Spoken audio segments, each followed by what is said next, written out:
Bienvenidos, arrancamos, gracias Rifle, arrancamos la mesa de las 9 con mucha información. Vamos a jugar un poquito también. ¿Qué tendrá? ¿Qué le pedirá Cristina a Papá Noel? ¿Qué le pedirá Alberto Fernández? Vamos a jugar un poquito en un ratito, pero por supuesto hay mucha información que vamos a estar compartiendo, analizando, mucho que vamos a estar anticipando de lo que se viene, en un verano verdaderamente caliente, caliente de verdad. A ver, mientras tanto la política en su propio mundo, en su propio planeta, como si no se dieran cuenta de la crisis que está pasando en la Argentina. Hoy vamos a analizar con Gaby Ziblatt los datos de pobreza. Son muy dolorosos los datos de pobreza del último informe del Observatorio Social de la UCA, muy dolorosos. No solo los de pobreza, los de indigencia, sino también los de la reducción, el derrumbe de la clase media. Ahora vamos a estar analizando eso. Mientras tanto, los políticos peleándose entre ellos. Ayer pasaron algunas cosas que no se vieron. Acá está, mirá, la jura de Martín Tetaz. Cuando, saben ustedes, lo contamos acá, lo anticipamos acá. De hecho, con Rubén y con Gaby y con Eleonora, se rompió el bloque de la Unión Cívica Radical. Ayer era tan el clima de tensión que había dentro de la oposición que cuando juraban los radicales, digamos, separatistas, los que habían armado su propio bloque, los otros radicales no aplaudían. Y cuando juraban los radicales de Mario Negri, digamos, los que conservaban el poder, los separatistas no aplaudían. Cosas básicas de caballeros, de buena educación. Bueno, a ese nivel está llegando esta pelea que hay en la oposición, que por supuesto que tiene su continuidad con las peleas que hay dentro del oficialismo, que ya vamos a contarles también. De las que ya vamos a contarles. Y ayer, por la tardecita, se conoció otra noticia que demuestra que los políticos viven en su propio planeta, en su propio mundo. ¿Se acuerdan de los intendentes cuando se reunieron en la gobernación con Axel Kicillof? Ahí está Máximo, la vicegobernadora Sergio Massa, mirá, y Mayra Mendoza. ¿Se acuerdan de esa reunión? Se habían juntado con el deseo de 90 de estos intendentes de poder ser reelegidos dentro de 2 años, cosa que hoy no pueden por una ley que salió de la provincia de Buenos Aires en un acuerdo que todo el mundo celebró, por lo menos los más democráticos celebramos, que impedía reelecciones indefinidas de intendentes, esa ley salió en un acuerdo entre María Eugenia Vidal y Sergio Massa, justamente. Bueno, ayer consiguieron la primera llave para destrabar esa ley, un fallo de un juez de San Martín que habilitó la reelección dentro de 2 años para un caso de una concejal. Pero esto, créanme, es abrir la compuerta de una represa. Ahí detrás de ese fallo van a ir todos los intendentes para poder ser reelegidos hasta la eternidad. Esto es lo que pasa en la política hoy. Mientras la Argentina se empobrece, mientras la clase media se derrumba, la política está en sus propias lógicas, en sus propias locuras. A ver, mirá la foto esta que vamos a compartir ahora. Una de tantas. Asume Fernando Iglesias, que le había criticado a ella, a la legisladora, a la diputada de la izquierda, Martín Tetaz con la remerita, esto recién empieza, uno de los separatistas. ¿Para qué? ¿Para qué? Lejos de la gente, como siempre, lamentablemente. Bueno, bienvenidos a la mesa de las 9. Está el señor Gustavo Carabajal. Buen día, Gus. Tato. Gaby Ziblatt, Eleonora y Rubén desde temprano. Señor? Mirá, Rubén, a vos te va a gustar esto. Qué intriga, ¿no? Vos no me digas nada. ¿Qué le habrá escrito Alberto Fernández por eso digo. a Papá Noel? Acá está, tenemos el sobre. ¿Y qué le habrá escrito Cristina? ¿Qué le habrán pedido? Yo tengo miedo. Ya me parece interesante que hayan escrito por separado. Bueno, sí. Me parece un dato. Pero tengo miedo por la reacción de Papá Noel cuando lo lea, pero... Tenemos la reacción de Papá Noel también, Tenemos en exclusiva la reacción de Papá Noel. Bueno, un poco de broma en medio de, obviamente, una realidad compleja. Hay que siempre sonreír un poco, Sí. Hay que encontrarle la vuelta. Bueno, hacemos venta de temas, tenemos un programa muy intenso hoy, a pesar del feriado. Arrancamos con Elio, dale. Bueno, muy bien. Y atención, porque acá no sé si vamos a poder sonreír mucho, Tato. ¿Por qué? Porque hoy se arma el arbolito y la inflación llegó también al arbolito. Te vamos a contar cuánto cuesta un árbol de Navidad, armarlo con todo, con luces, si querés poner el pesebre, si querés un centro de mesa. y qué diferencia hay con respecto al 2020. Agarrate. Ya habías mostrado la canasta navideña, Sí. que había subido mucho más de la cuenta, mucho más que el promedio de la inflación. Sin turrón y sin garrapiña. Y sí, terrible. El señor Rubén Rabanal. Dale, Rubén. Bueno, hay un señor que se llama Juan González, que todos ustedes lo vieron, porque el gobierno de Alberto Fernández confraternizó mucho con él, muy simpático, tuvo reuniones con Alberto Fernández. Es el jefe del hemisferio occidental de los Estados Unidos. ¿Qué dijo ayer? Es Biden. Ah, ok. El acuerdo que Argentina haga con el fondo tiene que ser sólido. ¿Eso qué significa? Y después te lo voy a explicar. Paren la pavada. Qué difícil eso, ser sólidos. A ver, señor Gabriel Ziblatt, con el dato más preocupante de estas horas, sin ninguna duda, ¿no? Sí, que tiene que ver también con lo que decía Rubén, porque obviamente todo lo que pasa en materia económica va a terminar afectando a los números de pobreza. Ayer la UCA dio a conocer el Observatorio Social de la Deuda en la Argentina y un número muy alarmante es que 2 de cada 3 chicos son pobres en Argentina. Bueno, después lo vamos a analizar, es un informe muy serio el del Observatorio Social de la UCA. Gustavo Carabajal está con nosotros. Cuando viene Gustavo, obviamente hay noticias policiales o de seguridad importantes. Gustavo. Exactamente, y un escándalo que involucra a la Policía Federal. Recordemos la Policía Federal manejada por el ministro de la Seguridad de la Nación, Aníbal Fernández. Y este escándalo va a traer movimientos en esa fuerza de seguridad debido al nivel de preocupación que hay por esto que está en el graf. Se escaparon 2 presos del lugar más seguro del país. Supuestamente la Superintendencia de Seguridad Federal, que está en Madariaga, hemos ido a cubrir muchas veces la detención o liberación de algunos políticos, incluso que salieron de ahí de la sede de Madariaga y General Paz. Bueno, de ahí, de ese lugar, que es uno de los más seguros del país, se escaparon 2 presos. Qué interesante. Bueno, quiero saber todo, Gustavo. Queremos saber absolutamente todo sobre esta fuga. A ver, ayer hubo una secuencia, de una reunión en realidad, pero que tuvo una secuencia de bravuconadas del ministro de Justicia, Martín Soria, que fue a visitar a la Corte Suprema. Desde que asumió como ministro de Justicia, nunca había ido. Bueno, se reunieron para la foto, pero miren lo que pasó enseguida después. Para un primer encuentro institucional entre el ministro de Justicia y los integrantes de la Corte Suprema, debo confesar que fue una charla fuerte, pero a ver, el momento histórico lo exige. Nunca antes el Poder Judicial había quedado sumergido, ¿no?, en una pérdida de prestigio y gravedad institucional como la que hoy tiene, ¿no? Nunca antes pasó esto en la justicia. Bueno, se los traduzco. Estuvieron 20 minutos reunidos. Martín Soria puso cara de malo, se sacaron fotos, no hablaron demasiado. Salió, los criticó e inmediatamente después, 2 horas después, la Corte sacó un fallo donde obligó al Gobierno Nacional a transferirle poco más de 80.000 millones de pesos a la provincia de Santa Fe. Sí. Lo tenían ahí guardadito, esperando. Es decir, se hizo el macho, el ministro de Justicia, y el gobierno y la Corte automáticamente le sacó un fallo en contra, Gaby. Sí, y cuentan que en esta foto, que se ve claramente la reunión, está Lorenzetti, Maqueda, Rosenkranz, Rosati, y de este lado está Soria. Soria hablaba y los otros miraban en silencio. Observaban como consternados. ¿Quién es este señor, no? Claro, ¿qué tupé tiene para venir a hablarnos así? El fallo al que vos te referís, en primer lugar fue unánime. Sí. Así, no hubo interna. En segundo lugar, el fallo ya estaba. Es decir, estaba ya la decisión de que la Nación le tenía que pagar a Santa Fe. Lo que quedaba por graduar, y es lo que hace todavía mucho más terrible lo de ayer, era qué tasa de interés le aplicaban. ¿Y qué hicieron? Le aplicaron la más alta que podía haber. Y le dijeron, toma, acá llévate de regalo esto a la Casa de Gobierno después de tu visita. Está Gabriel Lavinsky con nosotros. Gabriel, gracias por venir. Por favor, un placer, ¿cómo están? Nuestro analista político invitado del día. Todo el año te tuvimos este año, ha sido un lujo. Esto que vimos ayer de la Corte, ¿anticipa unos próximos 2 años de qué tipo? Porque a ver, la relación del gobierno con la Corte es clave.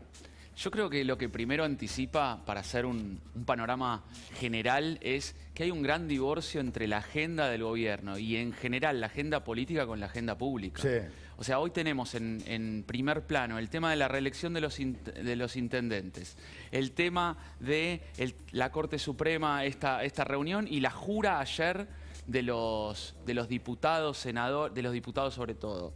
Y la verdad es que lo que vemos es que Quizá las personas estamos pensando en la nueva cepa, estamos pensando en la inflación, en la pobreza, en la inseguridad. Total. Y la agenda política va absolutamente por otro camino. Sí. A mí no Dale, sé Gaby. si te pasa el concepto de mesa judicial, que el kirchnerismo tanto está... ¿Sigue con eso? Sigue Sí, con claro. eso porque le llevó la idea de mesa judicial, criticó la justicia de Macri, o sea, cómo funciona la justicia, y habló de nuevo Martín Soria de la mesa judicial, que es fue uno de los que fundó incluso, por ejemplo, el mote de Comodoro Pro en su momento, para hablar de Comodoro Pi Es que estaban en la época hablándole del a Pro. su propia tropa, me Claro. parece, ¿no? Más que a la corte. Martín Soria está rindiendo cuentas a Cristina. Y parecería ser que sí, porque realmente ir a hablarle a la corte de esa manera, o hablar, porque también hay que ver qué les dijo adentro, porque puertas adentro puede haber dicho cualquier otra cosa y sale y dice, Sí. les dije que está muy mal y que tiene una grave crisis institucional. No es como se maneja. Acá Rubén muchas veces habla de las cuestiones diplomáticas, por ejemplo, y cómo falla también la diplomacia argentina en eso. También en las relaciones institucionales entre Poder Ejecutivo y Judicial. Sí. Tiene que ser otra el mecanismo.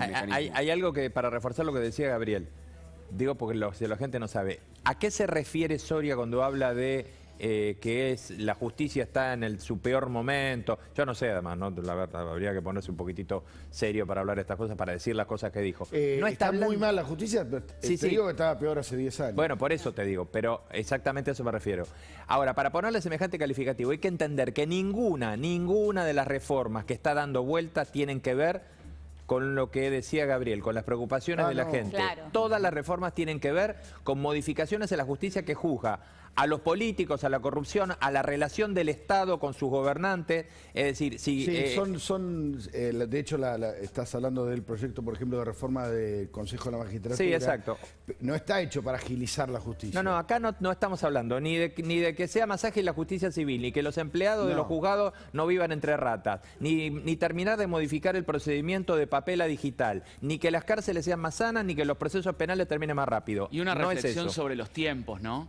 Los tiempos políticos, cómo se manejan, digo, si tuviese que hacer una aventura de acá a 2023, este apuro por gestionar determinadas cosas, como lo que venimos hablando, Sí. Claro. sabiendo de que viene el verano y estamos muy lejos de por lo que se va a decidir en 2023. Ahora, va a quedar Bueno, ayer la absolutamente cantidad de olvidado. chicanas y de cositas de mal gusto que hubo en la En la jura de jura fue diputados. Perdón, todo Elio. mirando hacia adentro. Esto último nada más Dale. que recordemos que cuando Macri era presidente, la Corte también falló en Sí, contra claro. con el tema de la coparticipación, Sí. era un 15%, creo que eran 3 provincias, San Luis entre ellas, Y Santa Fe también. Santa Fe también, E incluso claro. fue antes de que asuma Macri, o sea, lo recibió con ese Sí, fallo. Por eso, exacto. mientras fue elegido y asumió. Sí. Nos vamos, Gaby, a la Dale. pantalla principal, porque mientras todo esto pasa, estamos, obviamente, ayer recibimos a mí siempre me impacta el Observatorio Social de la UCA con sus informes, porque primero porque son muy confiables. Fueron con todos los gobiernos confiables. Estos informes tomaron mucha importancia cuando el INDEC estaba intervenido, ¿te acordás, Gaby? Claramente, allá antes de 2015, que no había cifra de pobreza, según Axel Kicillof, porque era estigmatizante, ¿te ¿Se acordás? acordás? Qué locura. Bueno, desde ahí ganaron mucho prestigio y además profundizan datos que el INDEC no. Sí, y es uno, a ver, el informe tiene más de unos 130 páginas, el informe que dieron ayer, habla de pobreza, habla de empleo, habla de ingresos, habla de diferentes cuestiones muy interesantes. Lo resumimos en 3 placas. Primero, el número de la evolución de la pobreza. Duro, este es número duro. Sí. Duro. ¿Y por qué sirve mucho esto? Porque vamos a ver que el análisis es que tenemos una nueva base, un nuevo piso. En 2015, ya en la transición, estaba en un 30%, que era la base en la que venía los últimos años. Claro. El kirchnerismo no había logrado perforar a lo sumo 28, 29, 30, depende del crecimiento de esos años. 32,8 en 2016, baja en 2017 a 28,2. Ese fue el mejor momento de Macri. Sí, que el INDEC también muestra el número más bajo de pobreza en los últimos 20 años fue en 2017. 2018, 33,6, se dispara con la devaluación. 2019 sigue disparándose a 39,8. Por esto perdió Macri. Por esto pierde Macri, ¿eh? claramente. No por el dato, por la realidad, ¿no? Que representa ese dato. A ver, estás hablando de un crecimiento de 11 puntos de la Sí, pobreza claro. en 2 años. Habla de la gravedad de la situación económica y social que estás viviendo. 2020, pandemia, fuerte crisis, sube mucho más, 44,7, y acá la UCA también hace un informe donde dice, si no hubiese estado el IFE, Y ahora mismo, si no estuviesen los planes sociales, Sería tenés peor. 10 puntos más de pobres. Bueno, para mí la verdadera pobreza es esa. Sí. El 10 puntos más, porque el subsidio es un... es Sí, sí, nada, es estructuralmente sobrevivencia. estás hablando de una situación donde vos Exacto. tenés 10 puntos más que solamente le das una ayuda para puedan... Bueno, acá baja pasar. un poquito, Baja un poquito, pero pero... claro, es nada en relación a el 2019. Y aparte uno dice, pero para, el gobierno es el mismo que te dice que hoy que este año la economía está creciendo 10%. Quiere decir que quizás, si ya estás en nivel de 2019, ¿por qué estás más cerca de 2020 y no de 2019? Ah, qué Y acá bueno es donde eso. pesa la inflación. Acá es donde te dicen la inflación, y el propio Salvi ayer cuando lo explicaba dice, es muy grave para lograr que baje esa pobreza 2020-2021. Es importante esto que estás señalando. Aunque se recupere la economía en términos, digamos, estructurales, la pobreza es tal que no alcanza nunca a ese mismo ritmo. Lo más grave que te lo sí. vendía antes, el tema de los chicos. ¿Sí? El A único ver. segmento etario donde la pobreza de 2020 a 2021 subió es el de los chicos que, obviamente, los menores de 17 años, de 0 a 17. Fíjate de nuevo, en 2015 estabas en 46, 50, bajaste a 44, sube a 51, pega el salto a 58, sigue subiendo en 2020, Esto es demoledor, 2020 a 64,6 y llegó en 2021 a 64,9. Bueno, me pregunto si esto tiene que ver con el crecimiento poblacional, porque nacen más chicos en los barrios carenciados y hay más pobres. Sí, y las familias más pobres son las que más les cuesta salir Bueno, claro. de esa situación de pobreza. Quizás alguno mejoró por su ingreso al hogar y sale la pobreza, pero no se da en donde más chicos hay. ¿Está Salvia ya conectado? Sí, sí, señor. Nos queda una placa más y vamos con el responsable de este informe del que estamos hablando. Esto, para que hablas vos de clase media también, cae a la mitad, y este dato también habla mucho de cómo estamos, la mitad de la gente con capacidad de ahorro en la última década. Si en 10 años caímos de un 16% que decía que tenía capacidad de ahorro a un 8%. Bueno, ¿sí? esto después le voy a preguntar a Rubén Rabanal por qué es tan importante este dato, porque tiene que ver con justamente la posibilidad de reactivación o no. ¿Está Salvia del otro lado? Buen día. ¿Qué tal? Muy buenos días. Muy buenos días. ¿Cómo andás? Bueno, obviamente siempre que recibimos el informe que hacen ustedes se nos estremece un poco todo. A ver, contanos un poco la mirada que tienen o que se desprende de este informe sobre la salida de la cuarentena, ¿no? Porque veníamos con números horribles, muchos culpaban a la cuarentena, sin embargo la situación en algunos datos sigue empeorando. A ver, sí, en realidad tuvimos un escenario COVID de cuarentena con una crisis económica importante, pero ya veníamos de 2 años de estancamiento con inflación y en realidad venimos de 10 años de estancamiento, de recesión, donde la economía real no crece y no genera empleo formal. Diría que en ese contexto el último año ha sido un año de recuperación de buena parte de lo perdido en la pandemia. Efectivamente, hay sectores que incluso pueden estar reactivándose más que en el año previo, 2019, otros por abajo todavía, pero lo cierto es que la recuperación del empleo se ha hecho en condiciones de mayor precariedad laboral. El segmento, tanto en términos de ingresos por efecto inflacionario, como mencionaban, como por el efecto también de que el sector informal ha recuperado trabajo, pero no en el mismo nivel de actividad que se tenía anteriormente, y sobre todo porque esas remuneraciones han quedado afectadas por la inflación. Conclusión vinculado a esto es que es necesario es condición necesaria tener un trabajo en Argentina para no ser pobre, pero no es suficiente, dependiendo de qué trabajo. Hay solo un 38% de la población que no ha sido pobre en los últimos 6 años. Un tercio de la sociedad argentina es una sociedad que está protegida, básicamente por sectores medios profesionales o asalariados de sectores formales que tienen suficientes ingresos. Pensemos que un tercio de la sociedad argentina de alguna manera es la sociedad incluida, la sociedad que está vinculada al mundo, del conocimiento, de la educación, del trabajo. Pero al mismo tiempo, si consideramos los últimos 5 años, hay un tercio de la sociedad argentina que nunca dejó de ser pobre. Más allá de que las clases medias también haya a veces caído en la pobreza, hay un tercio que nunca ha dejado de ser pobre. Es esa pobreza estructural que hablamos. Y tenemos otro tercio intermedio de la sociedad argentina que generalmente tiene trabajo, pero no tiene buenos trabajos, Claro. o es el segmento informal, o lo afecta la inflación, o cada crisis le produce un efecto de movilidad social descendente, y que con cada recuperación no logra ser nunca suficiente para volver a esa situación previa. Y Agustín, buen día, Gabriel Sibla te saluda. Buenos días. El dato sin dudas para mí también más duro es el tema de los chicos, porque también en esta lógica de pobreza estructural es la que a futuro te está diciendo tenés 2 de cada 3 pibes en situación de pobreza. ¿Cuál es la lectura que están haciendo ustedes y por qué es el único segmento etario donde no bajó la pobreza de un año a otro? A ver, porque si bien los programas sociales atienden fundamentalmente a hogares con niños, pensemos que el 55% de los hogares con niños tienen una asistencia pública a través de un programa social. Si bien asisten, no es suficiente, porque esos hogares con niños, al tener más niños, tienen menos también capacidad de trabajo. No son hogares donde haya jóvenes o adultos en condiciones de vincularse al mercado de trabajo. Generalmente son hogares con niños en donde padre o madre o algún familiar tienen un trabajo informal, alguien tiene que encargarse de la reproducción doméstica, no hay actividad, una parte de los ingresos viene de los programas sociales, pero la condición real de esas familias es que esos niños están afectados en su seguridad alimentaria y nutricional, están afectados en sus capacidades de educabilidad, viven en hogares hacinados, están afectados en su medio ambiente en términos de un hábitat de socialización muy corrosivo. A ver, son niños cuya inversión, la que estamos haciendo en capital humano, es de muy baja densidad o incluso de desinversión. Y esos niños serán dentro de 15 años adultos, jóvenes adultos. Eventualmente Ahora, estamos Agustín, reproduciendo condiciones de marginalidad a través de esta situación. No, en este punto esto que decís, esos niños serán adultos. Digo, para cambiar eso, Claro. ese 65% de niños pobres, ¿no? Uno también lo primero que mira, ayer yo miraba los indicadores sobre carencias de derechos que ustedes también sacan, donde se habla de alimentación y salud, vivienda digna, pero entre otras cosas de la educación, del acceso a la educación.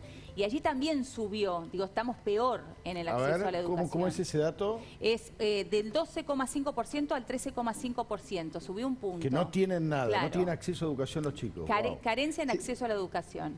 Sí, a ver, lo que ha ocurrido aquí es, fundamentalmente el problema ha sido que muchos niños, en el contexto de parálisis de la actividad escolar, muchos niños no vuelven a la escuela, sobre todo adolescentes, los más chicos, pero en el grupo de 15, 16, 17 años, es un grupo que ha sido fuertemente afectado por COVID. En condiciones de pobreza o de deterioro social, esos adolescentes no han vuelto a la escuela.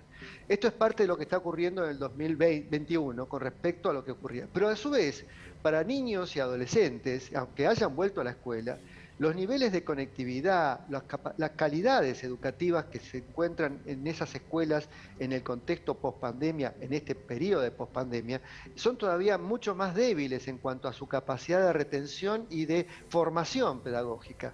Sin duda, estamos requiriendo una reforma educativa capaz de crear escuelas para el trabajo, escuelas para que revinculen a nuestros adolescentes que han dejado, que hoy por hoy son más del 20%, 25% de los adolescentes que están en situación, o jóvenes de 18, 19, 20 años que no terminaron el secundario y que obviamente no quieren volver a un secundario que no les brinda herramientas para el trabajo, ni para la salida, formación, ni el progreso social o laboral. Claro. Necesitamos una escuela capaz de recuperar a esos jóvenes y esos adolescentes a una escuela que los vincule directamente al trabajo, así como también necesitamos políticas de asistencia a esos jóvenes que están en situación de ya extrema marginalidad, afectados por la droga, por el narcomenudeo, por la delincuencia, actividades extralegales en general, que los contenga y los recupere. Sin duda, esa inversión es prioritaria en Argentina. Rubén, la última, dale. No, la pregunta es, en este nivel de estandarización, no me sale la palabra, perdón, de la pobreza, porque estamos ya en niveles que se vienen repitiendo, punto más, punto menos. ¿Qué consideran ustedes, qué chance consideran ustedes de que se abra alguna política distinta? A ver, la sensación que da es que en 43.8, con prácticamente el 50% del presupuesto de la nación, más el 60% dedicado a asistencia, Vos decís, esto no funcionó. Esto no funcionó, Claro. pero tampoco lo podés levantar, porque la verdad que, voy a utilizar una palabra que es de fantasía, es un índice de pobreza subsidiado. Si fuéramos a la realidad de una economía normal, estaríamos, pero volando, este índice sería mucho más alto. Entonces, ¿qué chance hay de que algo cambie? Bien, bien, Rabanal, bien. A ver, primero, el dato duro es que si no habría estos programas sociales que atienden al 34% de los hogares, 44% de la población. Pensemos que esto puede ser qué buen indicador de protección social. No, es un mal indicador porque muestra que la magnitud de población que en Argentina hoy requiere de asistencia, ¿para qué? Para no ser indigente, porque si bien la indigencia ronda entre el 8 y el 9%, sin esos programas sociales sería del 18-19%. Qué bárbaro. Y la pobreza, sin estos programas sociales, que ronda el 43%, 44%, sería del 48 o 49%. Entonces, la Argentina desnuda muestra esos niveles de indigencia y esos niveles de pobreza. Ahora, ¿qué hacer con esto? Obviamente, la asistencia se hace necesaria, porque sin esa asistencia tendríamos estos padecimientos, pero obviamente que no es suficiente. Y lo urgente es crecer. Lo urgente es crecer y que se genere trabajo. Entonces, ¿qué chances hay de que eso ocurra? Y, a ver, creo que el año que viene un año difícil, complicado. Eventualmente se va a poder seguir creciendo en contexto inflacionario. Creamos esa burbuja, pero se necesita algo así como que no tomar el atajo. Necesitamos comenzar un proceso de un efectivo programa de crecimiento con desarrollo que genere empleo, que articule el sector formal con el informal. Nada de eso tenemos todavía. Lo único que tenemos es la expectativa de seguir rebotando después de la crisis y de que eventualmente los índices de pobreza puedan llegar a bajar en el mejor de los escenarios, en el mejor, 39, 40, 41%. Ese nivel, 40%, es el piso que estamos teniendo y el techo, no hay techo. Es decir, el problema es que la situación podría devenir e incluso ser mucho más grave. Ahora, necesitamos crecer y crear empleo. Necesitamos crecer, esto en parte está claramente. ocurriendo, pero la inflación hace que esto se esté corrosionando. Necesitamos también bajar la inflación, por lo cual hay que hacer política pública macroeconómica de estabilización. Agustín, un lujo como siempre el trabajo de ustedes, en serio, felicitaciones. Ayuda y mucho. Abrazo grande. Hasta luego. Ahí estaba Agustín Salvia del Observatorio Social de la UCA. Es tremendo, a ver si escuchan los políticos, a ver si escuchan. Es terrible el panorama y va a ser cada vez peor. Si no cambian brutalmente va a ser cada vez peor.